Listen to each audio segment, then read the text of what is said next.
दोस्तों, एक रात 4 कॉलेज के छात्र देर रात को पार्टी कर रहे थे और अगले दिन होने वाले निर्धारित टेस्ट के लिए अध्ययन नहीं कर रहे थे। परीक्षा की तैयारी न होने के कारण सुबह उन्होंने एक योजना के बारे में सोचा। उन्होंने खुद को तेल और गंदगी से गंदा कर दिया। फिर वे कॉलेज के प्रिंसिपल के पास गए और कहा कि वे कल रात एक शादी में गए थे और रास्ते में उनकी कार का टायर फट गया और उन्हें कार को पीछे की तरफ से धकेलना पड़ा, इसलिए वे परीक्षा देने की स्थिति में नहीं हैं। इस पर डीन ने 1 मिनट के लिए सोचा और कहा कि वो 3 दिनों के बाद फिर से परीक्षा दे सकते हैं। चारों छात्रों ने डीन को धन्यवाद दिया और कहा कि वे उस समय तक परीक्षा के लिए तैयार हो जाएंगे। तीसरे दिन वे डीन के सामने उपस्थित हुए।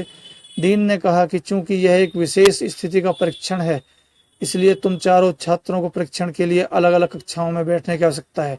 वे सभी सहमत थे क्योंकि उन्होंने पिछले 3 दिनों में परीक्षा की अच्छी तैयारी की थी। टेस्ट में कुल 100 अंकों के साथ केवल 2 प्रश्न शामिल थे।